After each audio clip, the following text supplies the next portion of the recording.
Welcome to an all-new episode of SJHL Weekly across the SJHL social media platforms. We have another jam-packed episode of SJHL Weekly installed for you. A busy weekend in the Saskatchewan Junior Hockey League. We'll recap that. We'll also be joined by the captain of the Battlefords North Stars, Tanner Gold, later on in the show. But before we break everything down, we have to give a big shout out to all of our great sponsors at the Saskatchewan Junior Hockey League. Of course, UPL is our presenting sponsor for SJHL Weekly, SJHL Insider, and all the great SJHL shows that you see produced across our SJHL social media channels. And a big thank you also to Bourgault, Cantera Seeds, Capital Auto Mall, Great Western, Nutrient, RBC, Saskatchewan Construction Safety Association, Sask Lotteries, Tourism Saskatchewan, UPL, Sask Energy, SGEU, SGI. Thank you for your support, because without your support, these shows would not be possible. Let's bring in our lovely co-host, Rory, Jamie, fellas. How are we doing? How was your weekends?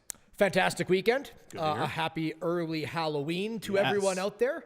Hope everyone has a safe and happy Halloween. And it was another great weekend of SJHL hockey. It was.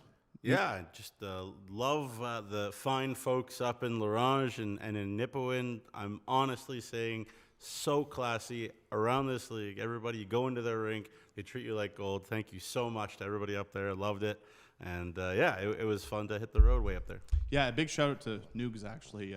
Quick turnaround for you having the Sunday Nipawin game to be back in studio here on Monday. But let's get right into it. Let's take a look at the scores from the weekend. Let's start with Friday. 5 games on the schedule in the Saskatchewan Junior Hockey League. A very busy night. Flin Flon with a 3-2 victory over Melville. Battleford's bouncing back with a 5-2 victory over Estevan. Notre Dame with a 5-2 victory over Ronge. Melfort 4-1 over Yorkton. And then Humboldt doubling up Kindersley 6-3. Moving on to Saturday, and that is where the Melville Millionaires handed the Flin Flon Bombers their first loss in regulation, winning 3-2. Yorkton got back in the win column with a 3-2 overtime victory over Melfort in Kamsack. A big victory for Battlefords over Weyburn, 9-2. 2-1 Humboldt over Kindersley. They sweep the weekend home and home. And then Ronge bouncing back as well with a 4-3 win over Notre Dame. Then Sunday, pair of games on the docket. Nipawin 6-1 over the Hounds and Ronge 4-1 over Melville. And of course, all of our lookbacks are presented by our good friends at Sask Lotteries. A busy weekend, 12 games in total. There was a bunch of teams that played 3-3 this weekend, actually. But we'll start with the Battlefords North Stars. A tough first game Thursday against the Weyburn Red Wings. But boy, oh boy, did they bounce back Friday and Saturday. I think right now, when you start with the Battlefords North Stars, you need to start with Kean Bell. Yeah. And that's the story of the SJHL. The story of the North Stars right now is the reigning MVP, the reigning forward of the year, the reigning scoring leaders return. 10 points in 3 games. He's got 6 goals now already this season. And look at the Battlefords North Stars since he's come back. They scored 19 goals in 3 games. Their power play was working at just under 30% across these 3 games. I do love to see them bounce back. A midweek game on Thursday, Weyburn pounded them 10-5, but then they bounce back. They stick with it. Their offense, seems to be clicking. Getting the best player, arguably in the SJHL, back is going to be a big boost to pair along with Justin Merrick in net now. I know Nugsy sent out a question to us saying, is Battlefords among the Elite 3 now in the SJHL? Well, I think I need a little bit more of a sample size, but it's not hard to argue that they are. And then I want to pass this point on to Nugsy because they were just really impressive this weekend.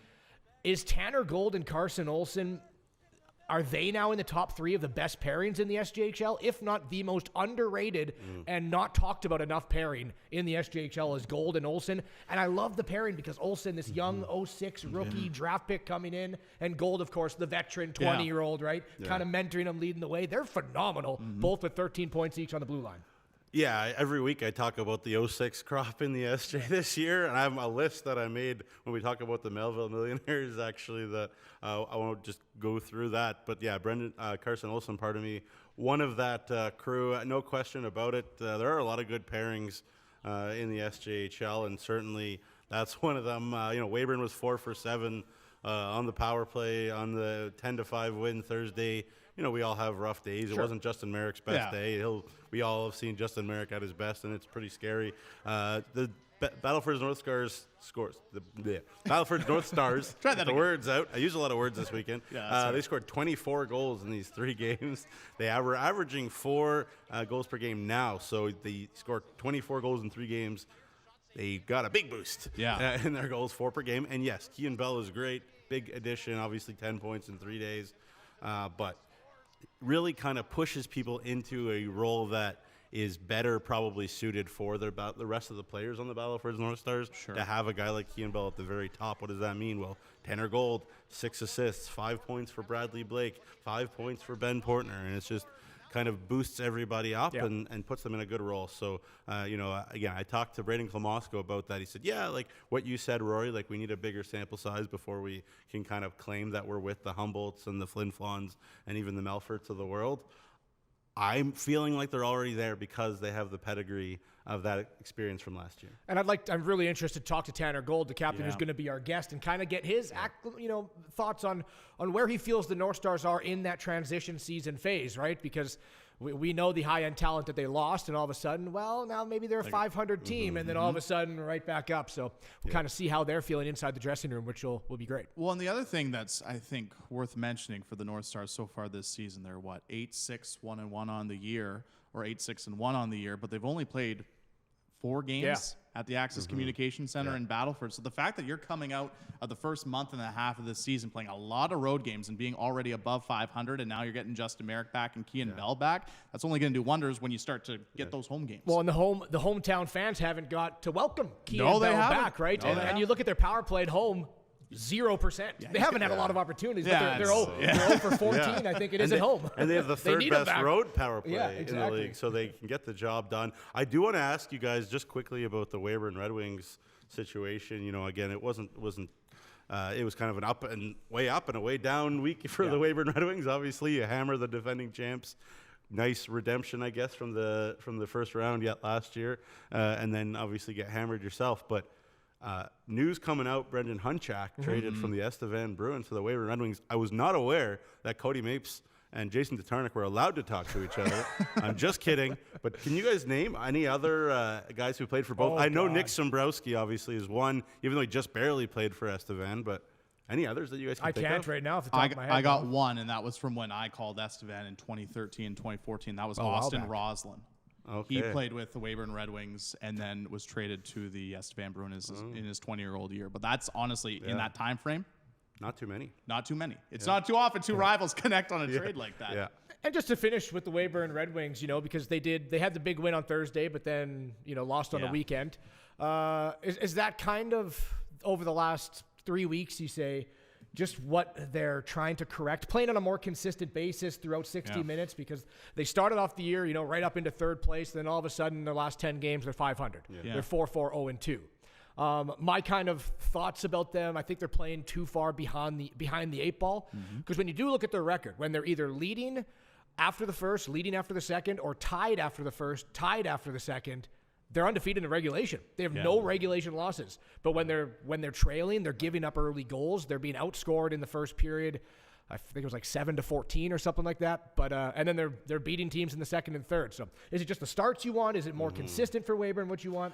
Yeah, I mean, like one hunch that I have is like Cody Mapes, very aggressive in tinkering with his roster. Yes, they've had suspensions and injuries and the whole 9 yards too. So I think they're looking for some continuity with their roster too.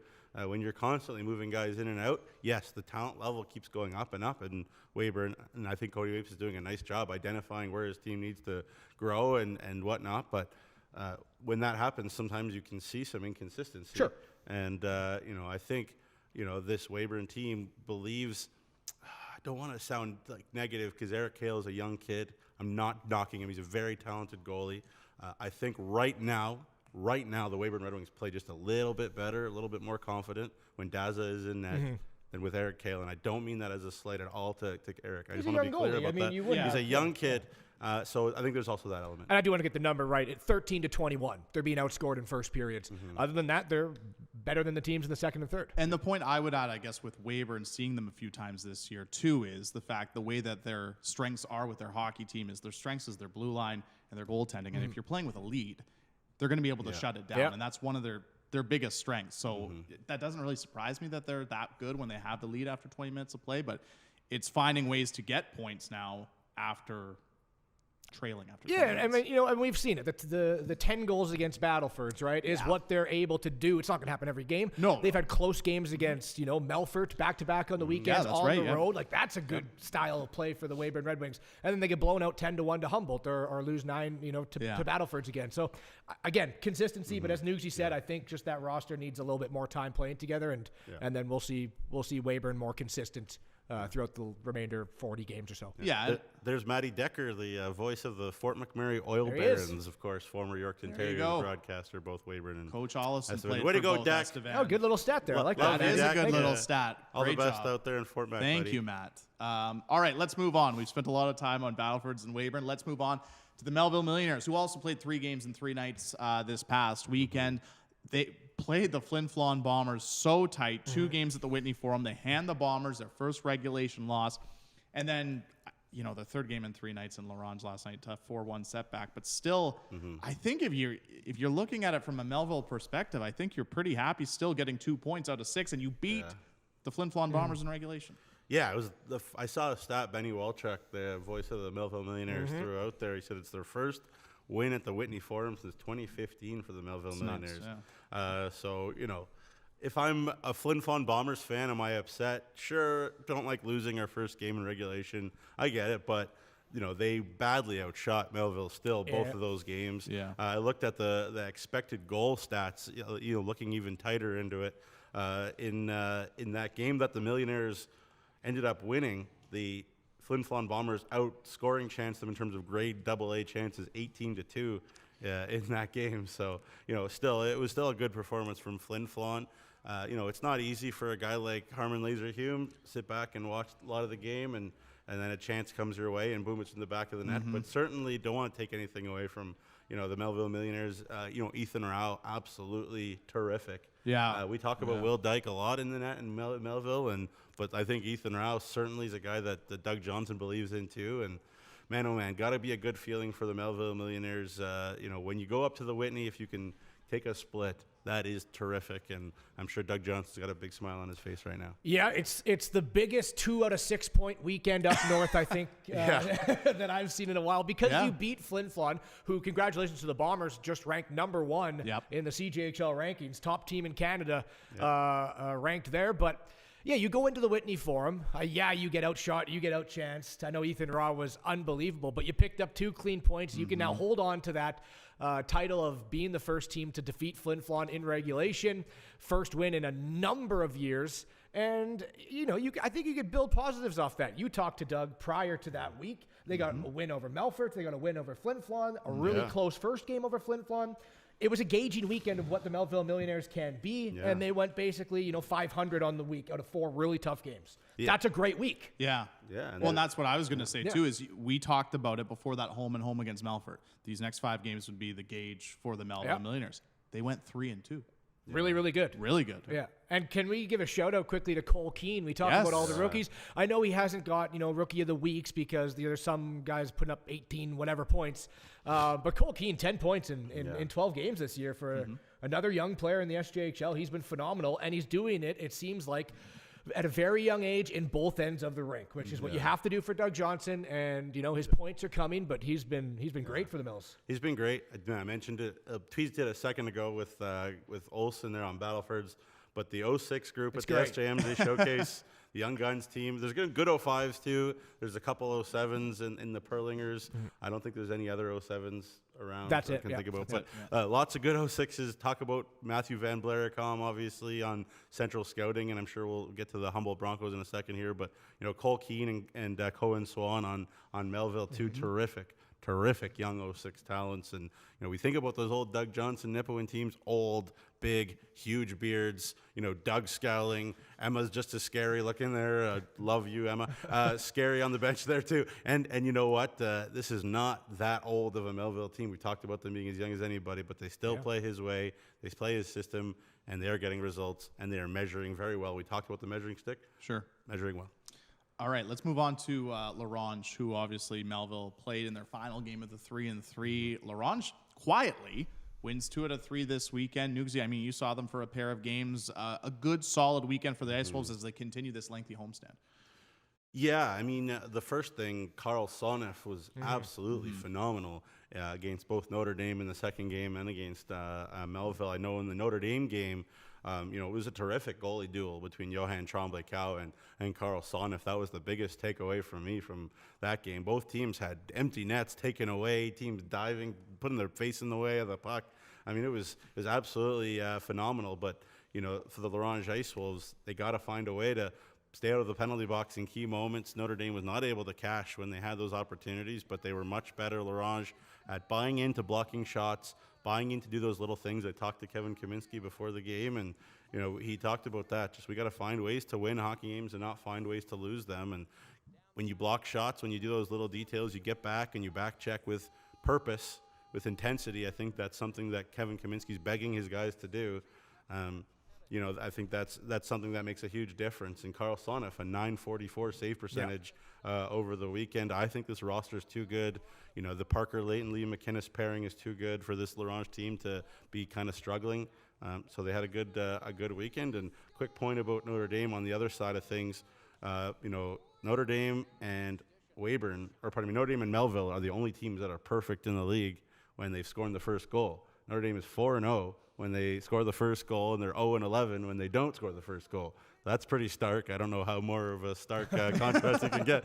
But you need goaltending, you need special teams. The Hounds, they have not done a good job killing penalties, especially on the road. They've done a good job at home when they've barely played at home, but 72% penalty kill on the road, not to hammer them too hard is not good enough. 72.3 road penalty kill. I'm not joking. It's not good enough, unfortunately, for the Hounds. And, they gave up 6 goals on 18 power plays against over those 2 losses. There's no way to win that way consistently. Got great goaltending from Johan and Jesse Pye, as you see a couple shot blocks and a couple big saves from them. But, they're getting some scoring. Huge injuries for Notre Dame this weekend. Obviously, I don't know the prognosis for Carson Bayless and Vinny Palmerine. Hopefully they're back before too long. But that is 2 huge losses on a team that isn't the deepest, we'll say, in the SJHL. And, they need those guys back, and they need some other guys to step up. But, yeah, it wasn't a terrible weekend. I don't think the Hounds played badly, especially the 2 games in Larange. I think maybe ran out of gas against Nipawin. But, anyways, there you go. The Hounds are playing a lot better overall still. I still believe in them. And just to go back to the Ice Wolves, currently in the midst of a 7-game homestand and 3-1, 0-1 in the homestand. They'll wrap it up. It's going to help. Makes a difference. It's going to help because now we talked about it last week about moving up in the standings. If you have a good week, well, they get forward of a possible 6 points, and going into this week, they're sitting in a playoff And spot. Nugsy said kind of the key thing. Like, you just want more people to buy in the right way to play, which we've seen since Kevin Kaminsky took over. They want to be a little bit more difficult to play in their own zone. They held, 4 goals in 2 games at home against Notre Dame and against Melville. Their average is 4.75 against. Yep. So 2 on average over this weekend. It's getting better. You just like a little bit more structure, a little bit more buying in from everyone involved, the forward, the defense, to kind of just limit those scoring opportunities. And then offensively, we know they're driven by unreal goal scorers and offensive capable players. Mason Bucher, Jacob Cassette, Liam McInnes, Parker Layton on defense. They can all get points, right? But they can't be just run by those guys. So you got a first goal of the season for Parker Carrier, first goal of the season for Cole Thomas. Getting secondary scoring, and then also a little bit more of a shutdown mentality in your own zone and a buy-in mentality. Larange is going to be dangerous with that combination. And just to tie a quick bow on that, they just kind of got back Liam McInnes healthy from his injury. That's right. He's as good as and he's as good as anybody, and he's their captain and leader, and they look to him to set that tone, to transmit those messages from Kevin Kaminsky. And if they buy in, again, we all know how good they can be when they are going, and we saw a glimpse of that this weekend. All right, let's move on to the home and home between Humboldt and Kindersley. Kind of the story between 2 different games. The game in Kindersley, Humboldt had lots of power plays, and they took advantage of almost all of them. And then a very tight game on Saturday. Just your thoughts, I guess, on the 2 games. 5-on-5. That first game in Kindersley is a 2-2 game. So the power play really was the catalyst for the Humboldt Broncos, which went 4 for 4 to start the game. Really demoralizing on any team. Every time they get a penalty, they think the Humboldt Broncos are going to score. Ended up being 4 for 7. Cage Newens again on the man advantage. He's got like 80% of his points on the power play right now this year. Standing in the same spot on the ice. He did get a different one a little closer in. A little closer in the circle. closer.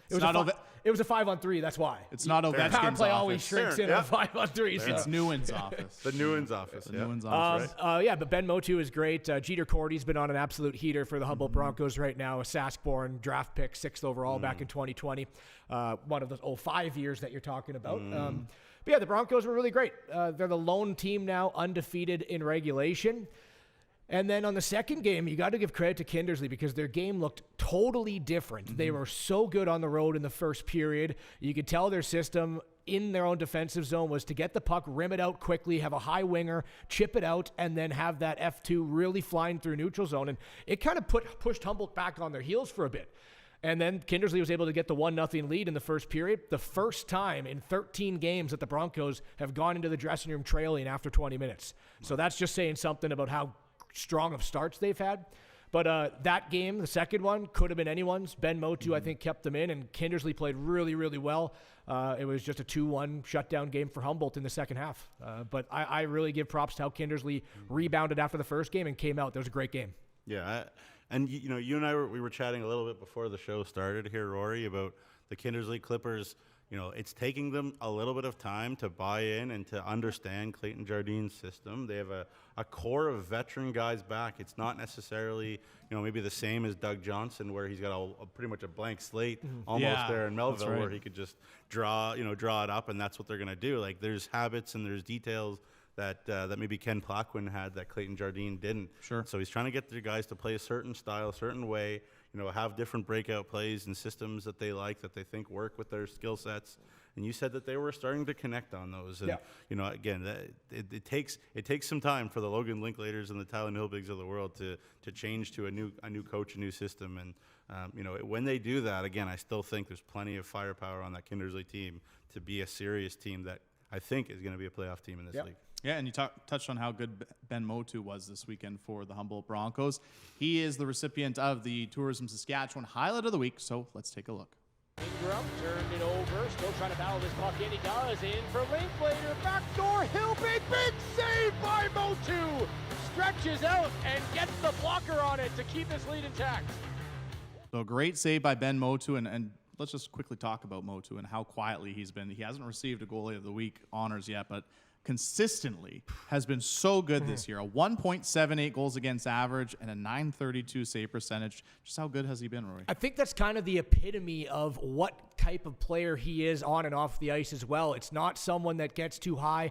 I think the running joke by Scott Barney is that his resting heart rate never raises above like 60. That's he's just impressive. like, Benny, okay? Makes a big save, comes back calmly in net, right? He's just like, he's never high, he's never low. Yeah. Exactly. And that's the way he's been playing. It has just been consistent, never out of position when he is. He's back quickly and calmly. 178 goals against average. Hasn't lost in regulation. Nope. He's had 11 starts, and picked up points in all of them. A big reason why the Humboldt Broncos are the best defensive team in the SJHL right now. And his dad has a terrific Chicago accent. Yes, he does. And I loved talking to him in the playoffs last year. We met him last year. Jeremy and I had a chat, and I'm like, this guy's awesome. Yeah. So not surprised that the kid's awesome. And you love to see it, too, because when the Humboldt Broncos started last year, they had two different goaltenders, right? Tristan Boileau was one of them. That's Ben right. Motu was actually the third stringer. That's right. And it took him across the whole, pretty much, 70% of the season to get into that 1A, 1B type role. And then in the playoffs, you really saw what he can do. Right. And now he's a guy. It's the first time the Broncos have had a returning goaltender since like 2016, maybe 15. They've never had a returning goaltender back-to-back years, and he's coming in his 19-year-old season and solidified the net. There's no concerns right there with Ben Motu, and Aiden Fisher's looked good in his small sample as well. And I remember actually at that game that we talked to Motu's dad, you and I discussed just how valuable the experience of Motu as an 18-year-old playing in those playoffs games last year, how it would benefit him in his 19-year-old year, and it's proven it. I'll just say one more thing is that his work ethic, what you're seeing on the ice right now, and I mean, if there's any young goaltenders, right, they can take away from this. He lost about 22 pounds in the offseason. He completely changed his diet. He didn't eat anything that wasn't in this list of, provided dietitian food and was in the gym every day, the diet, and lost about 21 pounds like coming into this season. So he's in like the best shape of his life, and he knew he had to do that to try and be as good as he is this year. But it's not just, happening out of nowhere. He put the work in. There you go. Finally, we don't have any highlights of it, but just your guys' quick thoughts on Melfort Yorkton this weekend. They split their kind of home and home because the Saturday game was played in Kamsack. Just obviously a big win for Yorkton to just get back in the win column and end their losing streak. Yeah, it'd be very interesting to see what the direction of the Yorkton Terriers goaltending situation is the rest of the way. Caleb Allen, don't know where he is. Adam Kelly, of course, the former Weyburn Red Wings goaltender, came in, but Blake Sittler, the former Yorkton Mahler AAA, was terrific from my understanding in Kamsack. Got the overtime winner from Jeromy Corrigan's own team player there at the Fantasy League. Clay Sleva, I believe, is on your team. That's right. Terrific veteran player in this league. And it's kind of the same thing like with Kindersley, with Yorkton, new coach to buy in, a lot of returning guys trying to follow what Emery Olison is saying. And I've seen games in spells where the Yorkton Terriers have really bought into a really structured style of play. Matt Hare's system was very much a counterattack and sit back and wait for your opportunity and make it rough down in the trenches. And Emery Olison wants them to play a very different way. Same thing with Ken Plaquin and Clayton Jardine. Very different style of game for these two teams, and so these veteran players are learning to find their way, and that is big. I mean, to take a victory for Yorkton against a very, very good Melfort Mustangs team, it's got to be a huge confidence builder. Again, I don't know the situation with Caleb Allen, but interesting to see which direction that goes. But great also for the Yorkton community to have a local kid in Blake Sittler in net there, have an opportunity to play. A Doddsland kid, so not too far from there, and played for the Yorkton Maulers, so the guy they know. It's crazy what one win can do. I'd like to see what Yorkton comes off of this because they needed to stop the bleeding. They lost 6 games in a row, right? It just nothing was really going well for them. And I know there's going to be a learning curve with any new head coach. Yeah. But the thing is, Yorkton had a lot of returning players. Yeah. They had a nice chunk of them, almost 80% of that team coming back. So it's really not a chemistry thing. It is a learning a brand new coach, brand new systems, trying to be competitive, and then you hit a 6-game skid and it's snowballing effect, right? So that's a big win against Melfort, and they held the Mustangs to 18 shots in that game. That's a game that went into overtime. Yeah, that's right. 5 shots in the first, 6 shots in the second, 5 shots in the third. That's a heck of a job defensively for the Yorkton Terriers, and beating one of the best teams in the league. I love it, so I want to see what they can do off of this, because I wouldn't be surprised if they start kind of finding their footing, finding that confidence, and then we'll see the chemistry, what we expected it to be with all those returning players. Yeah, we'll see if they can build off that, because they play 3 games in 3 nights on the road this week, 2 in Battlefords and 1 in Kindersley. Well, we'll take a pause, then we'll come back, and we'll be joined by the captain of the Battlefords North Stars, Tanner Gold, get his thoughts on the start of the season, and much, much more. This is SJHL Weekly across the SJHL social media platforms. And now down to Bruce Buff. It's time for Capital GMC. Get rates as low as 0.99% and savings up to $8,000 on a new GMC Sierra. Plus used trucks with low rates and no payments for 90 days. It's Truck Mania at Capital GMC in Regina.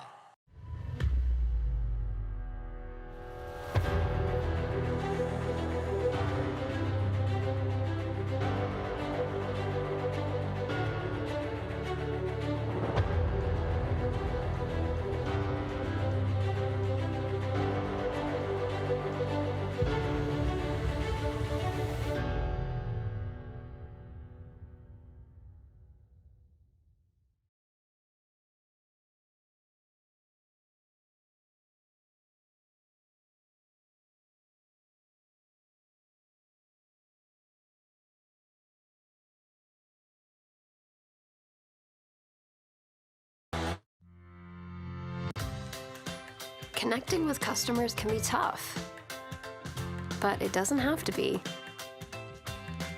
At Direct West, we have the marketing tools and expertise to help introduce your business to the masses and help it grow.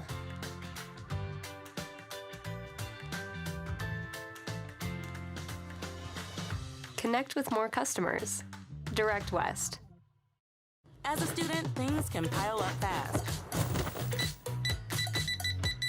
Ouch. But the RBC Student Banking Bundle makes back to school easier with up to $275 in value. That's a whole pile of takeout.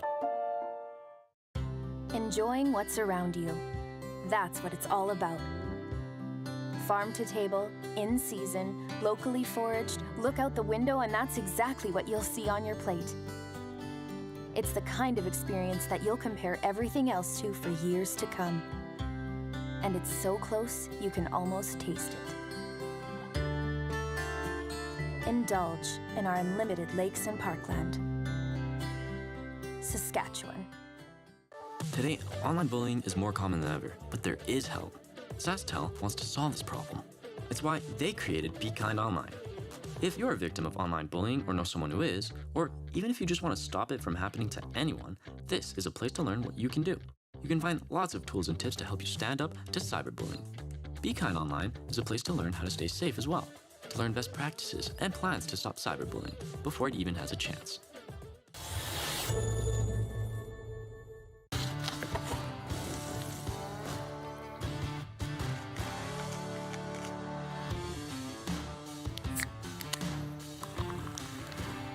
Original 16. Celebrate things done well. Sask Energy Network members are the best choice for natural gas solutions for your home or business. With comprehensive services like heating equipment maintenance, appliance installation, and in-store financing, they have natural gas solutions that go beyond heating to bring you the comfort, efficiency, and reliability of natural gas, both indoors and outdoors, all year long. For whole home natural gas solutions, network members burn brighter.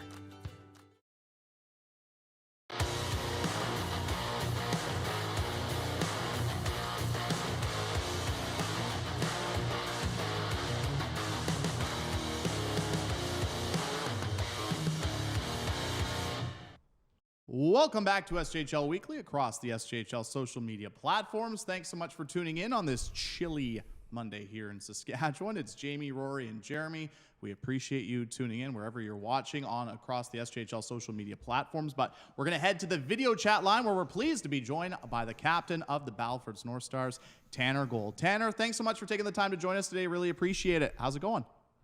Good. I'm doing good. Thanks for having me on. Hey, you know what? Busy road trip for you guys this past weekend. 3 games and 3 nights. Overall, when you look back at it, 4 out of a possible 6 points. How do you think your team did? Yeah, obviously their Thursday night wasn't the result we were looking for. Anytime you let in 10, there's something that needs to change. But Friday night there in Esfand, I thought we had a good bounce back game. And then in Weyburn, we took it to them there. Yeah, for sure. Tanner, thank you so much for your time. I got to ask you we'll talk about the current Battlefords North Stars a bunch over the course of this interview, but I want to ask you about you. Don't see it all the time where guys came out of AA U18 and find a spot and be able to be as contributive as you are. But it seems like there's a bunch of these guys that were kind of unheralded on your team, especially last year, going, on the run that you did and finishing second at the Centennial Cup and whatnot, that were really unheralded and then came to Braden Klamosko's system and his team, including yourself. What can you say about the way that, Braden and Chili and, Wiley and everybody there, kind of forms you guys and helps you guys bring out the best out of yourselves? Yeah, definitely. Braden and Wiley and the whole staff, they bring in great players. And for me, Braden gave me an opportunity. That's all I was looking for. You can ask him. He said he almost cut me my first year, but he gave me that chance, and obviously I'm thankful for it. Yeah, there's a bunch of guys that were on that team who just came to the rink, worked hard every day, and earned their spot on the roster. Hey, Tanner, the last few weeks on the show, or a few weeks ago, when we were talking about the North Stars, I kept on trying to say, I think they're still trying to figure out their identity after losing all that high-end talent and all the guys from that team last year. It seems that it is starting to come together. Where do you feel, as the captain, that this team is in terms of the identity, in terms of the style of play that you would like to see throughout a consistent basis every time you step onto the ice? Do you feel that you guys are kind of finding that groove? Yeah, definitely. I think we want to play fast and physical hockey is kind of our 2 words you could say that we go for. And Braden gets that through to us, and we just try and execute that on the ice. Tanner, I just wanted to ask you, your final year of junior hockey, what does it mean for you to be the captain of the North Stars this year? Yeah, it's an honor to wear to the C for this organization for sure. It's a great organization. Braden gave me a call in the summer and had asked if I would wear it, and obviously it was a huge honor to wear it. Yeah, just to piggyback that question, obviously, last couple of years, Jake Southgate wore that mantle so well as a local boy too, and just a terrific guy. I'm sure you guys would have followed him through a brick wall, but just to talk about what you learned specifically from Jake, who's obviously now playing Division I hockey at Lindenwood. Yeah, definitely. Obviously, McNinch, my first year, was a great captain. And then Jake last year was awesome. Every day he came to the rink, he had a smile on his face. He's joking around with the guys. There wasn't a time that I wasn't happy to see Jake around the rink. So I think just bringing that positive attitude every day really helps. Of course, I'm not sure if you watched the earlier bit of the show, but you guys were the starting topic for our breakdown, and I mentioned yourself and Carson Olsen. The pairing, you guys have been phenomenal together, and I love how it's, you, a 3-year veteran, a captain, and then this young 06 coming up out of nowhere, and he looks like a phenom already. Just what has it been like kind of mentoring Carson, and then what it's been like playing with him? Because you guys look like you're one of the best pairing in the league. Yeah, I hadn't heard of him until he showed up at camp, and obviously he's been spectacular so far. He's an amazing skater. He can think the game well, and I'm learning lots off of him actually too. He's very offensive. He's an unreal player. It's been a pleasure playing with him. And then just talk about kind of mentoring him and what it means to you to kind of, you talk about McNinch, you talk about Southgate, and kind of, I know they're both forwards, but now you have a chance to kind of take another young player under your wing and pay that forward throughout the North Stars organization. Just what's that mean to you? Yeah, for sure. I had guys who mentored me my first year and even last year. So I'm trying to pay it back to him by, if he has any questions or any concerns, just trying to help him out as best as I can. Yeah, for sure. Sorry if I stepped on your toes there, Jeromy. Good. I got to bring it to a serious note just quickly here, because I think we'd be remiss not to mention how happy and relieved we all are that Marshall Light is okay. I guess just kind of take us through maybe the emotions you guys felt. Obviously, people don't know there was a bit of an incident where Marshall got a cut at the game against Weyburn there. Just talk about, I guess what the emotions were like in that game that you guys were able to continue on, because it must have been a scary moment for you guys. Yeah, definitely really scary. You never want to see someone get cut anywhere, especially in the throat there. And he came to the bench, and everybody's a little nervous, kind of just standing back, like not sure what to do. But he's stitched up now, and he's doing all right. So that's amazing to see. And obviously Brett, their trainer, and everybody who helped him out there, big thanks to them. So Tanner, I got to ask, obviously, prior to this 3-game and 3-night road trip, obviously some big news, Kean Bell coming back to your hockey club. What was your initial reaction, and how happy is it for you as his teammate to see him come back for his final 20-year-old year?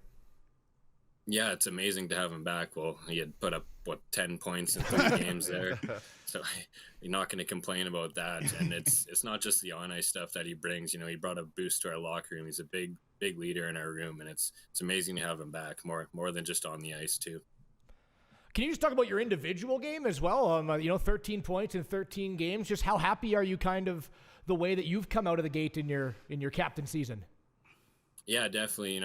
I take pride in the D zone. I think I'm a D zone first player, but Braden gives us the green light to go on offense whenever it's there. So if I can get assists, put goals in that, I'm just trying to help contribute to the team here. Mm-hmm.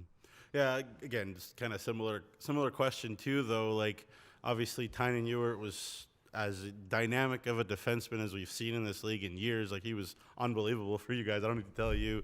Obviously Zane Florence had a big role. Jordan Gibbs had a big role. Jordan Grill had a big role back there until he decided he was probably maybe a better forward. I don't know. That's for topic for another time, I guess. But I guess just talk about a big step up in role as well for guys like yourself and Alex Isaac, who we all know had a terrific Centennial Cup. Just talk about, maybe more minutes for you, a bit more power play time for you too, and just that mantle, not just as a captain, but also to play those big minutes and play that bigger role. Yeah, definitely. Well, I watching Tynan play last year, he was the number 1 D guy on your team, number 1 D guy in the league. Yeah. And so I kind of want to follow his footsteps there. My goal is to be the number 1 defenseman in this league. So yeah, and he did it last year, and then me and Isaac have definitely seen an upgrade in minutes this year, which is nice too, a bigger role.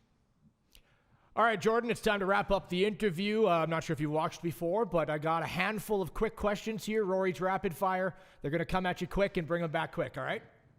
Okay. All right, I want to say happy Halloween first of all. What's your Halloween costume for this year? If you don't have one, what's your best all-time Halloween costume? I don't have one for this year yet, but I'd have to go with a Ninja Turtle one year. I think that was my best. Which North Star would have the funniest sort of scared reaction if you guys all went into a haunted house? That's a good question. Oh, I'm going to have to go with Bergie there, Bergensen. Well, maybe it's the same answer, but which one is most likely to get lost in a team corn maze for hours? I'm going to have to go with my D partner, Olsen. He might struggle with that one. All right, Nugsy hinted at one. Jordan Grill, the hybrid player. Is it harder to stop him as a defenseman with him playing forward, or was it harder to try to get around him if you were in the rush while he was playing defense? Yeah, both are tough for sure, but I think with the speed he's got, it's harder to stop him. He's a bowler out there almost. Have you ever considered a radio gig or like a communications career following? Because you definitely have the radio voice. It's almost Howard Sternish in a way.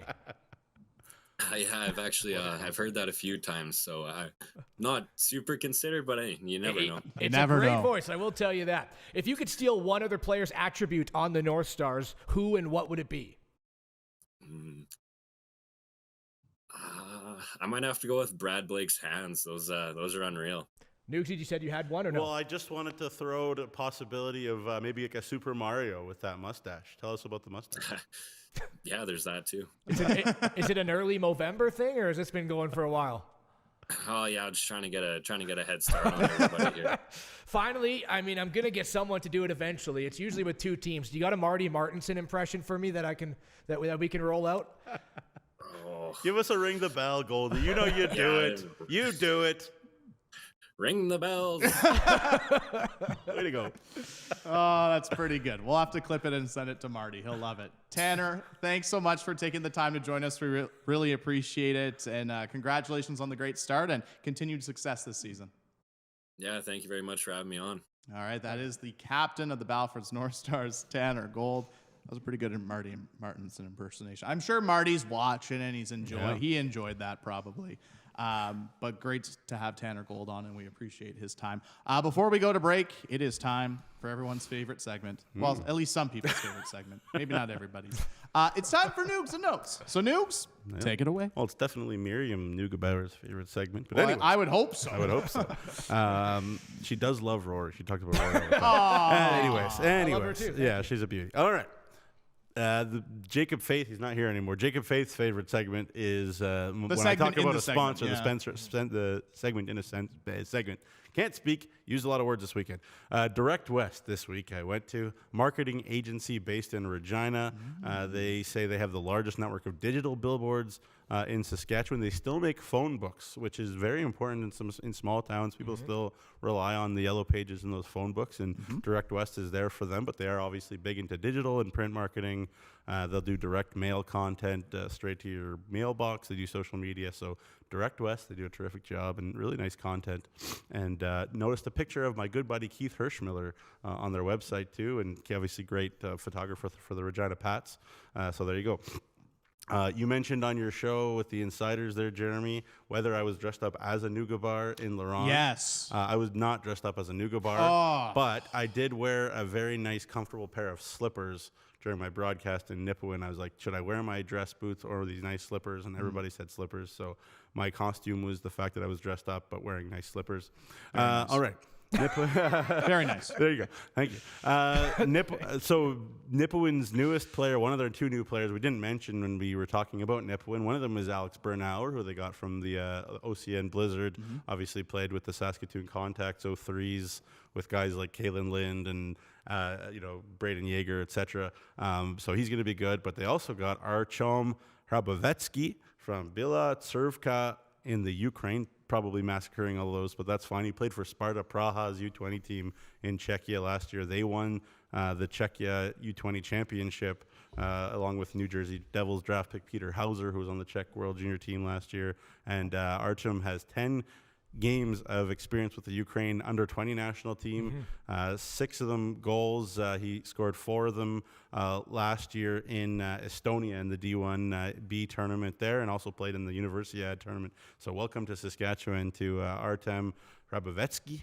Trying to pronounce your name properly, but boy, was he good. Scored a beautiful goal. Check out the highlights on the SJHL YouTube on Notre Dame. Good there. luck. And then the last one I got here, Sask Finest, the column that or Jeromy puts up, but I send to Jeromy on the SJHL website every Wednesday at noon. You can check it out. Last week's was Jacob Kazette, the fine forward of the Ronge Ice Wolves from Ronge, so local kind of hometown hero segment. And Mrs. Kazette was kind enough to give me a couple muffins when I was up there in Larange. So thank you so much to the Kazette family.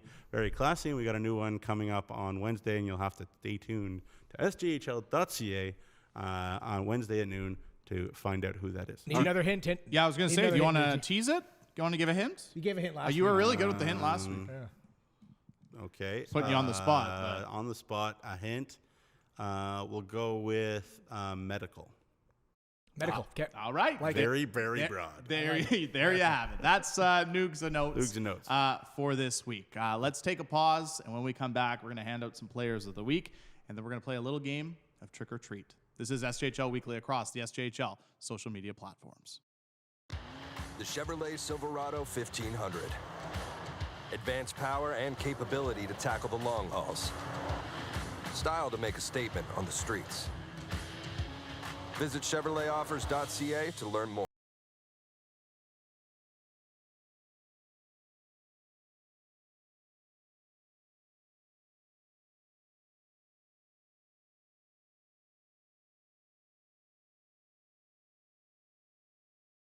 Increase your home comfort with high-efficiency natural gas equipment. Sask Energy offers rebates so you can lower your energy use and save money. For a list of rebates, contact a participating network member or visit saskenergy.com. When you buy a lottery ticket in Saskatchewan, your money really goes a long way. More than 12,000 sport, culture, and recreation groups receive funding from Sask Lotteries every year. Everyone wins. Thanks for helping me out and trying to protect me today. It's the kind of thing that, somebody comes out who's not ready, not prepared, and put into an awkward situation without somebody taking leadership and saying, hey, I'm going to protect you. It's going to shorten people's careers. And that's a big reason why we exist and, what drives us to do what we do. They know how important their role is in the community, being a good leader, showing kids that there is a right and a wrong way to do things and leading the right way, being a positive role model to not just kids in the community, but anybody in the community.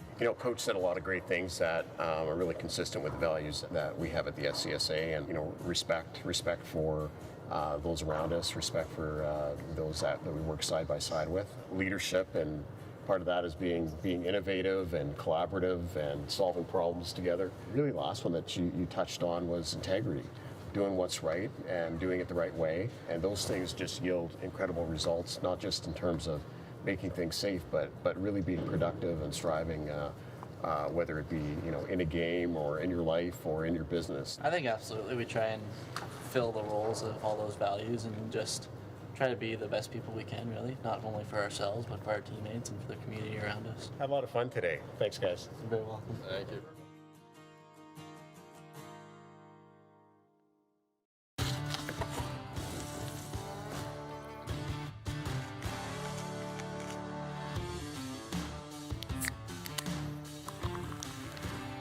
Original 16. Celebrate things done well.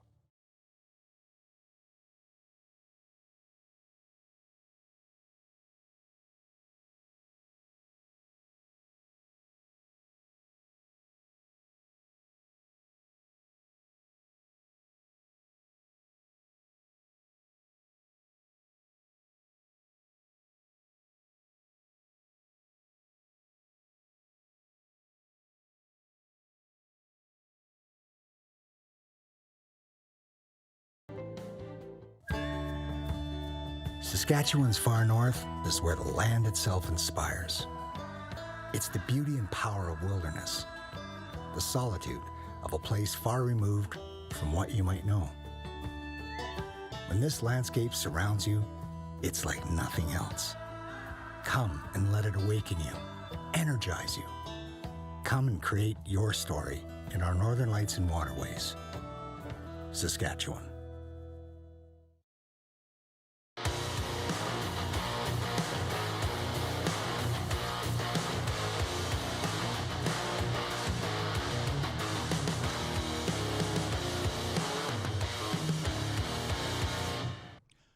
Welcome back to SJHL Weekly across the SJHL social media platforms. Thanks so much for joining us on another great edition of SJHL Weekly, wherever you're watching across the social media platforms.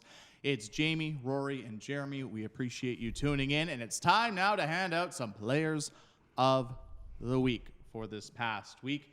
And we have to start with the SGEU MVP of the week and also the Borgo Forward of the Week, Mr. Kian Bell of the Battlefords North Stars. 5 goals, 5 assists, 10 points in 3 games, guys. Last time I checked, that's pretty good.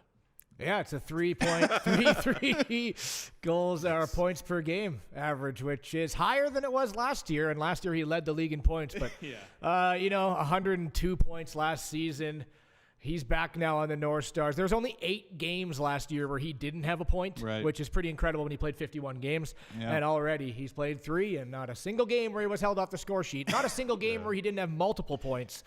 And if there was any week where we're going to double the MVP in the forward, it's this one. Yeah, Kian Bell, welcome back. 10 points in 3 games. Yeah. Obviously, well documented. Tough time in the queue and tough time with the Edmonton Oil Kings briefly this year. But my understanding was that Kian said, hey, I've not had more fun in my whole life. Mm-hmm. And obviously the numbers prove it last year, the MVP of the league and candidate for the CJHL MVP, bear that out. But he said he never had more fun in his life playing hockey than he did in North Battlefords last year. And sure, they're having fun having him back. Well, I don't know. There was some people saying that, I wonder what he's going to be able to do without Dole and without Southgate. I don't think you have to worry about that. He'll be just fine. Yeah. I mean, and he's only 14 points behind the league leader right now of Alexi Sylvester after 3 games. 3 games in, he's 7th on the Battlefords North Stars in scoring.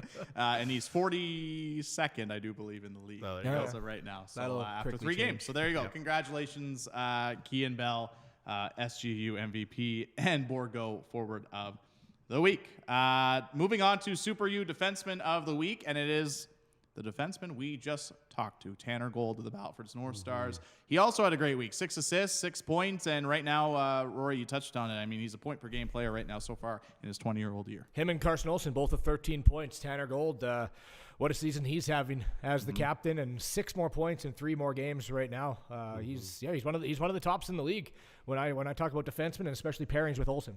Yeah, I mean, look, Braden Klamosko's system is wingers get high up, and D-men, when you have the puck, move it quickly. If your name's not Tynan Ewert, he's not there anymore. So they're gonna listen to his system, and it's gonna work out well because their forwards are very, very quick. They get up to those wings, and then they create offense. And he's gonna love giving the puck to Kian Bell. Kian Bell's gonna score goals. 6 assists. I had him on my fantasy team in the playoffs last year. Didn't work out perfectly well for my whole team, but Tanner was a part of it. So thanks for being part of the team, Tanner, and congratulations on your great week. And that's the right way to play too, right? To take care of your own zone, get the puck out quick, do the responsible thing. I really like that your answer, points will come, right? Like, let's take care of that zone. As Carter Hansen always says, move it quick, and then we get to go into the fun zone. And you're seeing Tanner Gold, Carson Olsen, all these guys jump up into play when the timing's right. But you're also going to take care of your zone first. And they're starting to do that. Yes, so congratulations to Tanner Gold, Super U Defenseman of the Week. Moving on, Nugsy, to a guy you saw this weekend. SaskTel Goalie of the Week from the Ronge Ice Wolves, Carl Soneff. He went 2-0 this weekend, a goals against average of 2, but a .946 save percentage. He played very well this weekend. Yeah, and the Hounds had plenty of power play chances against him. He was terrific, just stoning them.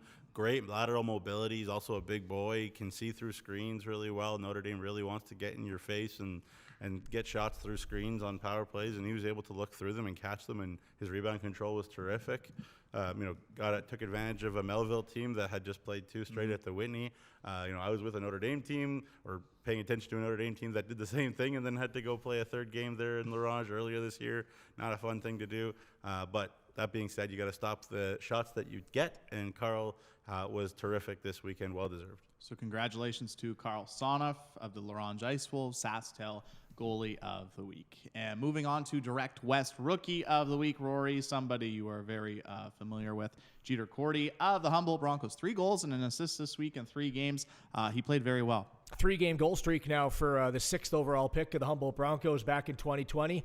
He was a former captain of his AAA team, so he brings that sort of intangible in, and he's figuring it out now at the SJHL level. You could see it over the last 5 or 6 games. Been one of the best players on the ice. He's reading the game at a different level. He's a really smart kid. Picked up a game-winning goal as well, and growing on the face-offs. It's taken 10 or so games for Jeter to kind of find his groove, and I don't think that this is kind of just like a one-off week. This is the kind of player that they expected when they drafted him, and he's starting to put it all together at the next level, which sometimes takes an acclimation period for some players.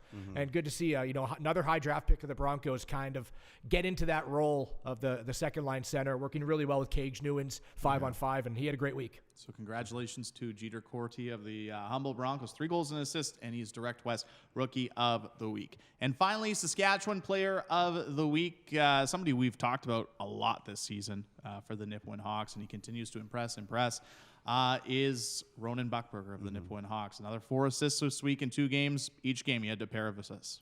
Yeah, and we all know that the offensive tools are there for Ronan Buckberger. The only question people had was, could he play those heavy minutes? Could he play penalty kill? Could he defend? I haven't seen a problem with him defending. Honestly, well, you've seen him 3 times. He was terrific. Yeah. I mean, he was penalty killing as well as any Nipawin defenseman yesterday. It was yesterday. The days are blurring for me. But yeah, Ronan was phenomenal. He doesn't overhandle pucks. You see that with young, talented kids. They think that they got to do it all by themselves and hang on to it and lug it and generate some sort of highlight reel play. Well, Ronan gets rid of it quick. He's got a very, very good forward core. They added 2 more 20-year-old forwards. I mentioned Bernauer and Hrabovetsky. They already have Mabin. They already have his big brother Braxton. They already have McGuire Ratzlaff. The list goes on. Joel Mabin. There's plenty for Ronan to give the puck to people in Nipawin too. He doesn't overhandle it.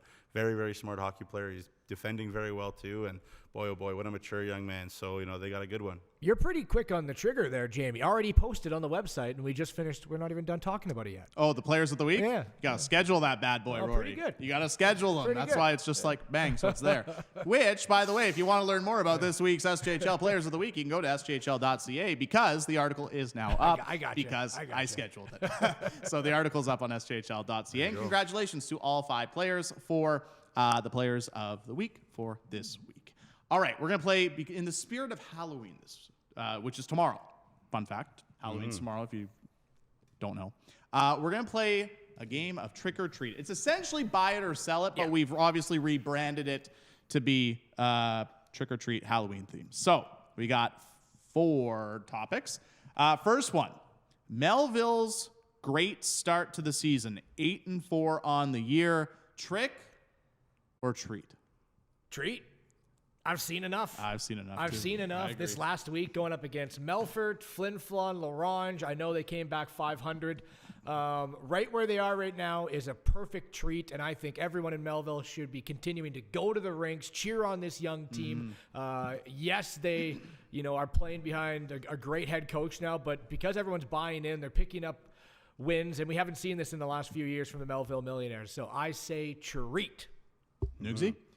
Yeah, absolutely. I say treat. Yeah, it's a long season. I still think I'll say a tentative treat. The sample size is still small. It's like a snack size candy bar. It's not one of those houses that give out the full size. It is Halloween. That's right. Yeah. That's right. Those little boxes. I'll take one of those little boxes of Smarties on the Melville Millionaires. When you have a terrific elite goaltender like Will Dyke has been so far. Then I like that feeling a lot better than if I wasn't sure about their goaltending. We'll see. Yeah, I'll take a small treat. How about the houses that did give out the full-size chocolate bars, though? Or like in Friends where they just sign you checks. Oh, yeah, too. Yeah. Good one. That's a good one, Nugsy. R.I.P. Matthew Perry. Yes, 100%. Okay, Estevan's slow start on the flip side of it, 4-6-0-2, Nugsy. Trick or treat? Like you're saying, what are you saying? Like they're going to turn it around? Or? Yeah, I guess we got to... If they're going to turn it around, it would it'd be a trick. Trick if they turn it around. If you think that this is a team where they're going to be, then it's a treat. Yes. I've said this every year. I say this every weekend. I feel like every year Jason Tatarnik's team starts slowly. Every year they figure it out. I'm not going to say it's done. It's too early. He'll bring people in. He'll move people out. You know, they figure it out every single year, and they play terrific hockey in the first round of the playoffs last year. How quickly we forget against the Flin Flon Bombers. They went to 7, and it was only the most fluky goal I've ever seen in my life that eliminated them. And Flin Flon might not have made the run to the finals if that goal doesn't bounce in. So I'm definitely saying whichever one means that Estevan will be fine. They'll be over 500. I was kind of confused there, but I'm still believing. I still believe in Jason Tatarnik and his team. It's a trick. Yeah, I saw Estevan play just last week against the Broncos. They are a good hockey team. This is not what I expect to continue. This is complete trick. The one thing I'll pull away from it, yes, they've had notoriously slow starts. This is now over 20% of the season, right? It's stretched out longer than what their starts have been prior. And I do expect it to correct. They're a veteran-laden team. And they got skill all over the ice. And you could see it when you make the wrong decision against them, try to clear it sloppy across the blue line. They're knocking that down, right? They're keeping the puck in. You can't do elementary things against this team, right? Estevan will make you pay. I do think it's a treat, but this has to happen within the next 10 games because now we're looking at 45-50% of the season. And then, well, maybe I'm wrong. But we talked about instant impact for Kean Bell, Turner McMillan. He's been great. 5 games in for him, he already leads the Estevan Bruins in goals. Yeah. He's pretty good. This is a trick, though. Estevan will be good. Yeah, I'd agree. And just to build off your point, if they play like they did Wednesday against the Humboldt Broncos, they're going to be just fine because they would play great. They played outstanding last Wednesday. All right. Kean Bell's point pace. Rory brought it up. It's 3.33 right now. Trick or treat. It's a trick. Sorry, Kean. Sorry, it's a trick. Hey, if it's not, that's incredible because I think he still plays 42 games this year. So that'd be like 120, 144 points or something like that in 40 I mean, he could. He's good enough. Look, he's going to have around 2 points a game. Yeah, is my prediction. So he's going to be in the 80s. In 42 games, which is incredible, and he's going to be in the top 10 of scoring this year in the SJHL. It's not going to be 3.33. That start in the first 3 games is a trick, and I'm taking that. I do love Kean Bell, one of the great kids. Love always talking to him, but that is not staying 3.33. Yeah, I was joking. If it does, I'll eat my I sent Kean a message. I said, hey, I know you're struggling to start here in the SJ. Don't panic. It'll be okay. Go talk to somebody. Yeah. Just kidding. Yeah, obviously 3.33 is ridiculous, but it could be 2.5. It could be more than 2. If it's 2.5, 2 3/4 even, I'm not tricking it hard, but I'm tricking it. So you're taking, again, a sample size of a trick this time. Sure, yeah. Yep. You'll ring the doorbell. Little arrow bar. I got a little arrow bar and I got a little trick. Smarties. You got to take a sample size of a trick. So you'll ring the doorbell, you'll run away halfway, and then you'll feel bad and come back to the door. I'm still confused about the rules of the game. I'm sorry, it was me. If he can sustain this, we'll get him a box of that the Halloween candy. Some discount Halloween if he can sustain it. Yeah. We'll eat our words. He'll earn it. All right, finally, 4 teams from the same division, so a whole division, in the playoffs at the end of the season. Trick go ahead. or treat? You want it? Yeah, whichever one means everybody in the Sherwood division is going to make the playoffs. That's a treat, pal. That's a treat, buddy. Okay, so I still believe in the Ronge Ice Wolves. I've said it before. I'll say it again. I still believe them to turn it around again. Just like Estevan, Ronge starts slowly every single year under Killer Kaminsky too. And again, I still think they've got some of the talent, some of the elite players. Mason Buchert, Jacob Gazette are 2 of the elite players. Lee McInnes, one of the elite players in this league. You got weapons like that. Hard to keep you out. There you go. All the Sherwood teams are going to make the playoffs. This one's right borderline for me, obviously. It's a tough one. I'm going to say trick. I really believe in the Kindersley Clippers and the Estevan Bruins, and if that was the case, you would not have a division with all 4 in. Just based off of where I would have the playoff line right now. Yeah. You would have at least 1 for each division out, and those are the two teams that I believe in the most out of the 8 to 12 teams. So I'm going to say Trick. Yeah, I agree with you. It's a very borderline one that I think mathematically I would say Trick, just because that the probability of 4 teams from the same division making the playoffs again 2 years in a row. I'd like to see the percentage of that, but it's a tall task, but it could, again, like Nugsy said, it could still I like Trick happen. or Treat. Trick Segment. or Treat's a great idea. The only thing that would have made it better, if we brought Halloween candy. And if I knew the rules. Hey, you know what? We're giving you You didn't get a lot of sleep last night. Yeah, so you'll be all we right. are giving you a lot of. We're cutting you some slack. It's all good. All right, the new week in the Saskatchewan Junior Hockey League kicks off tomorrow night. Fittingly enough, Halloween.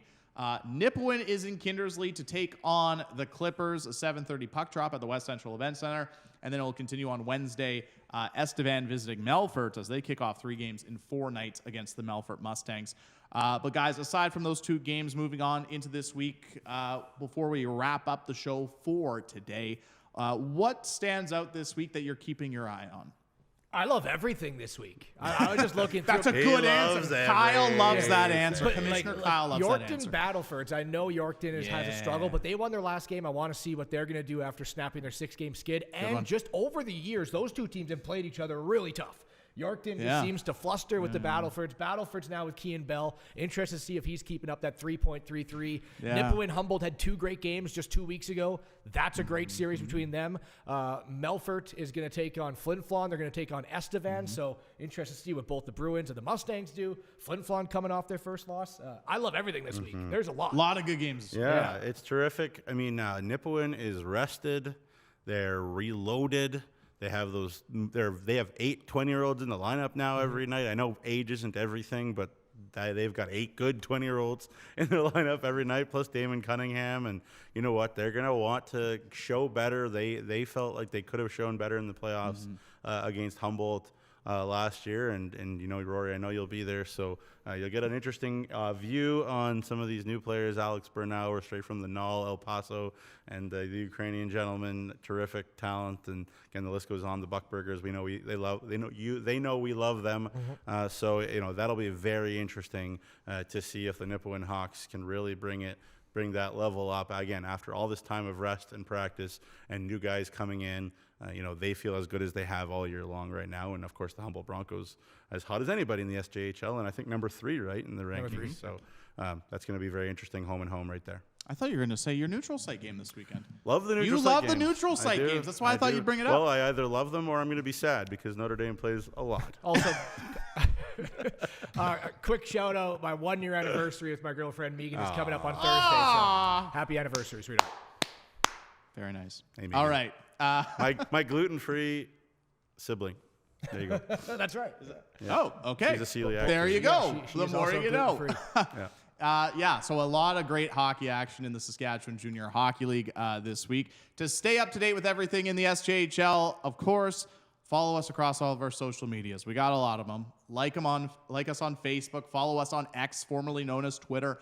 Follow us on Instagram, TikTok. Subscribe to the YouTube channel. We're well above 1,000 subscribers, so thanks so much for subscribing. But that's where you'll find our shows, the highlights, features, much, much more. Go to sjhl.ca where you'll also be able to find the highlights, but that's where you'll find Sask's Finest with Nugsy. His latest article will come out at noon on Wednesday. So lots to stay up to date in the Saskatchewan Junior Hockey League. And of course, a big shout out once again to all of our great sponsors in the SJHL. Of course, first and foremost, as you can see over my shoulder, this one, there we go, UPL, our presenting sponsor for SJHL Weekly and SJHL Insider. Big shout out to UPL for being our presenting sponsor, and a big shout out to all of our great sponsors at the SJHL: Borgo, Cantera Seeds, Capital Automall, Great Western, Nutrien, RBC, Saskatchewan Construction Safety Association, Sask Lotteries, Tourism Saskatchewan, UPL, Sask Energy, SGEU, SGI. Thank you so much for your support. A lot of great hockey in the SJHL this week, so be sure, if you can't get out to your local rink, anybody can beat anybody any night this year, especially in the Saskatchewan Junior Hockey League. So get out to your local rink, support your local team. If you can't, get a Flow Hockey subscription. It's well worth it. You can stay up to date with everything in the SJHL. For Jamie Neugebauer, for Rory McGouran, my name's Jeromy Corrigan. It's been another great edition of SJHL Weekly, and most importantly, enjoy the games this week, everyone.